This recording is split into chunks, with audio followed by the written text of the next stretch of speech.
really helped shape Sebastian's trajectory in this series, and it was your creative choices that led to his character development. What was the essence of Sebastian that you initially saw that others didn't during that audition process?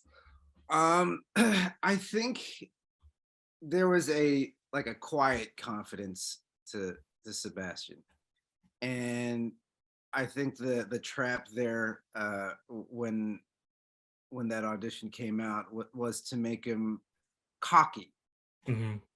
and there was just something that I feel like there was brewing underneath that we ended up seeing come to pass that I think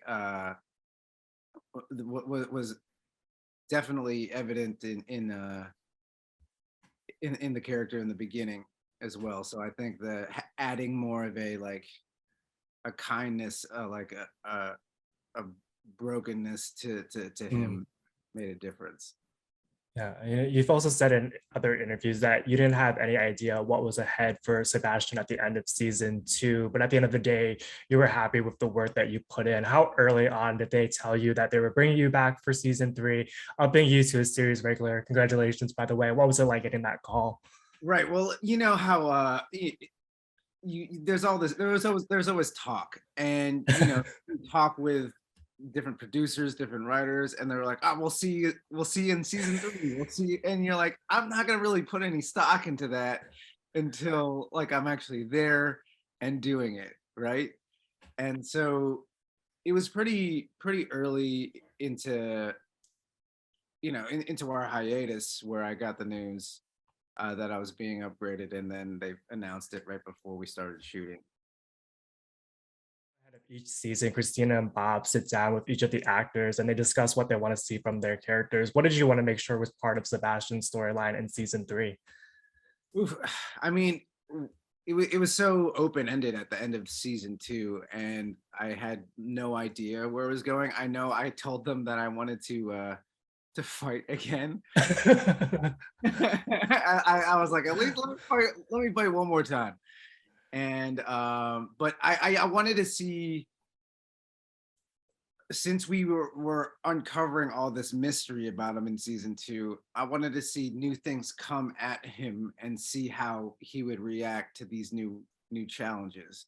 So Yeah. definitely with moving in with Ryan, we saw the new challenge of how he would react with joining the Shuby gang and how Yeah. that we saw him finally confront his past in a more, I don't want to say therapeutic way, but like it was great that he went at it head on and asked to talk to the family again of the man he killed. So I think like them throwing these new challenges at him was really what I was looking for. Yeah, perfect segue to this next question. But Sebastian has had such an up and down season. What's been the most shocking revelation for you? And during those more vulnerable moments that he's had throughout the season, how do you create the space for yourself to dive into those moments in particular? I mean, I attribute all of that to the like imagination techniques that I've learned through like Warner Laughlin Studios, like the place where I've studied acting. And you kind of have to separate because there's a lot of heavy material sometimes that you get, Yeah. especially with his past, with having to create this idea that I was possessed by a demon, and you kind of just play with your imagination and ruminate on those thoughts and what it would be like, because there's a dichotomy with how we think. It's never just like one thing. So yeah, it was fun and tough to create like this, to imagine this past and this present and Mm. all these things happening to Sebastian. Yeah. What's been the most shocking revelation of his journey thus far for you? The most shocking revelation was I mean, when I was not approached, but called by Christina and Bob, when they told me, they revealed that I was going to have a fight scene. Yeah. And they're like, it's not going to be what you think it is. And I was like, what could that possibly mean? And being possessed by Yeah. the big bad was not on my cards. How much fun was that for you though as an actor? Because it's almost like playing two different characters, right? How much Absolutely. fun was that for you? And also you got to dive into kind of that physicality that the rest of the cast gets to do as well. What was that preparation like for that episode in particular? It was a blast. It's kind of it is exactly what you hope for when you're an actor. You get this chance to, because Xiao is a completely different character than Seb, and Yeah. getting to one show a different range, to kind of just chew up the scenery a bit because she's super theatrical and just Yeah. like with a hint of mustache twirliness, but like also still kind of grounded in her problems. And it was just amazing. Like you watch all these videos of Keanu Reeves going to do training for the Matrix and stuff like that. And when I watched that as a kid, it was kind of a dream come true to just work with a stunt team all week on these different fights and allowing me to explore and fight and do all these fun moves was it was a blast. Absolutely creepy. I mean that in the best way in that Oh, thank episode. you. You know, one of the really unexpected fan favorite relationships that's developed in the series is between Sebastian and Melee. What has it been like getting to collaborate with Kang as you brought this dynamic to life? And did you ever expect that the relationship would resonate the way that it has with the fans? Um, no, I think it kind of crept up on all of us.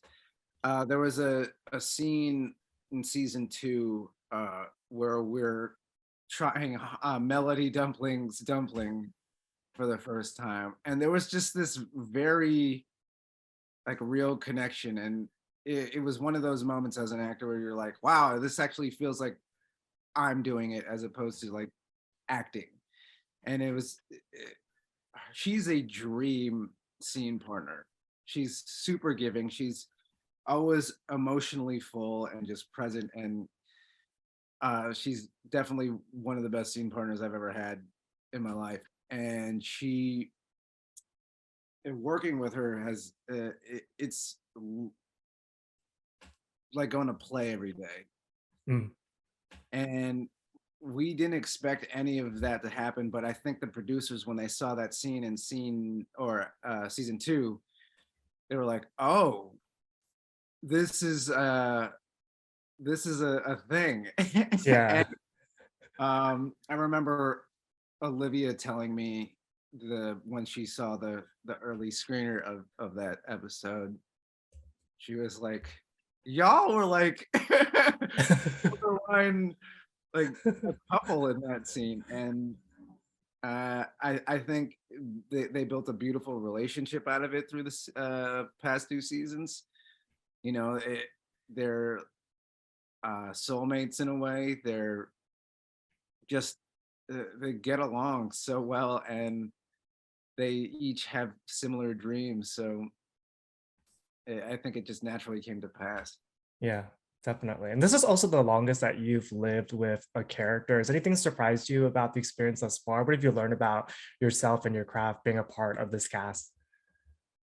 Um, yeah, it's definitely been the longest character I've worked with, and I mean it's been great. You always kind of dream of being able to build a character through wonderful arcs and stuff like that, and it's it's kind of funny because when you do that for so long, you kind of see the arcs just be a little up and down or a little Yeah. cyclical. You know what I mean? And so far, it's just been it feels like a natural progression and natural growth for Seb, and being able to be there along the journey and feel the this arc of his. It's I love it. Yeah. And I think more so than any other character on the show, fans of Kung Fu and on social media have really gravitated towards Sebastian. What's it been like for you as the actor who gets to play him to see the response on social media every time an episode drops and all the kind of the fun interactions that you're having with the fans? I mean, I love the fans. Our fans are so passionate about the show, and Yeah, no, I'm very honored, flattered that they embraced the character. I know, um, being a Filipino American, that it's meant a lot to some Filipino Americans that have uh, approached me about it, and I think that's wonderful. And the fact that he gets to be Filipino American and he gets to be in this gay relationship with Ryan, and just none of that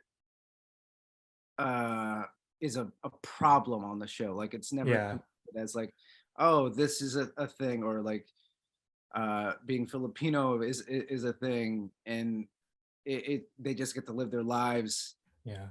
as a happy couple. And I mean, with crazy ass problems, but have to do with Yeah. any political things. Yeah, you've also said in previous interviews that growing up, your parents said that a career in the arts was off the table if you wanted to have a happy life. Have they come around given all the success that you've had, especially with this series? Yeah, I mean, uh, my mom, after seeing me the first time I was on TV, she was like a little on board with it. But she could still tell that was really hard, Mm, just because it would only be sporadically uh, gaining these roles. But yeah, she's definitely come around. Uh, she, when I'm at home and buying dinner for everybody, she's like, "Oh, okay." I'm like, okay, I'm good. I'm good for now. the key to any Asian household is food. And we know Yeah. you can't say too much about what's ahead, but what can you tease about Sebastian's journey for the rest of the season? Oh, it's still pretty rocky. There's some crazy things that happen in the next two episodes that I really want to talk about, but yeah, it's nuts. You get to see Seb help again, Mhm. in a more useful capacity instead of fighting everybody. Um, but I'll say that. I'll say that. We'll have to do a follow-up once the season 3 finale airs. Oh You yeah, know, there's, there's, behind the scenes, there's go ahead. plenty more Rybastion and Maybastion stuff for everybody. So there's a little of both. That's a good teaser. Behind the scenes, you can feel the love and friendship between the entire cast. We have to know the backstory behind that spicy chip challenge and how Oh, long it took you to recover. yo. Okay. So I was uh I was driving to work, and Gavin was like, "I'm doing the spicy chip challenge," and I was like, you're in the same scene as me. This day. And I was like, you know what? I might join you. And he's like, all right, we're doing it in Althea's bedroom. Like, well, after you go to costumes, come to Althea's bedroom. And so I got there, and there are a bunch of crew. Gavin's there, Olivia's recording, Eddie's just sitting there watching, and they bring out this chip. And have you seen it? I haven't seen it. I don't even know why it turns your mouth blue. It's a tortilla chip this big, and it's got like this much dust on it, like just dust. And it's blue because when you take a picture or whatever, you can like tag Pocky um, and be like, "Oh, I did the challenge," and it's proof or whatever. But yeah, I've done some hot food challenges before, like hot wings, uh, mhm. ramen. But I thought, I was like, this will be comedy for a little bit. It'll be funny to watch me be like, it's so hot, just like on that hot wing show or whatever. And that'll be the end of it. So we're eating this chip, and it's got the same reactions. I'm sweating. I got snot in my nose, coming out my nose. I got like my throat is on fire. And then I'm like, okay, this is gonna be fine. 15 minutes in, I feel like someone's burning a hole in my chest. And I'm just doubled over, I'm just like wriggling around, and they're trying to talk to me. They're like, are you okay? Like, do you need anything? And I can't speak. So like people grab cream and like bread, and they try to like feed it to me. And as I'm putting it in my mouth, it's just coming right out because I just I can't function properly. But I knew in my head all I needed to do was vomit. Let me just expel Yeah. this from my body and I'll be fine. And so I still can't really talk besides like getting some whispers out. And they take my pulse. It's 48. My resting heart rate is 50, but they think it's super low. And they're like, you need to go to the hospital. And I was like, I couldn't decline it. The AD, Chris, at the time was like, no, it's been 20 minutes. Like, Yeah. legally, we'll send you to the hospital. So I went, and I'm like struggling in the car ride the whole time. And then finally, when we get there, they sign me in, and they're like, it's probably going to be a few hours before you get seen. I'm like, I'm not going to need that much time. I'm going to throw up while I'm here because they gave me a bag. And then I did. I finally vomited, which like probably like 8 times. But as every time it came back up, it felt like my mouth was just on Burning. fire. It was the worst.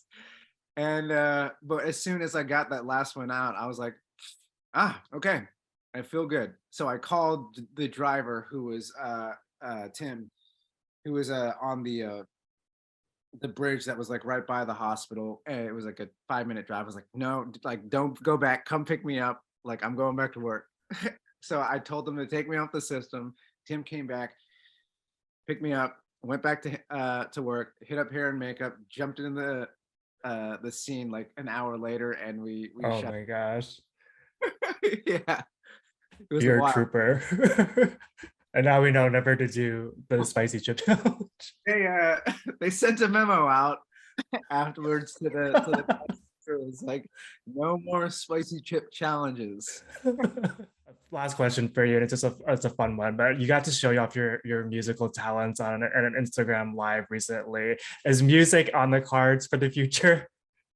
Of course. I mean, I'm always down to do a musical episode of the show.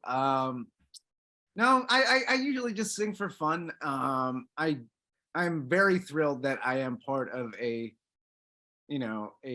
Disney soundtrack now because of the cartoon, and I had to sing in a completely different voice, in an old man Lolo voice. I still got to sing on that cartoon, and I've done it a few times now. There's a few more episodes coming out where I sing for that show.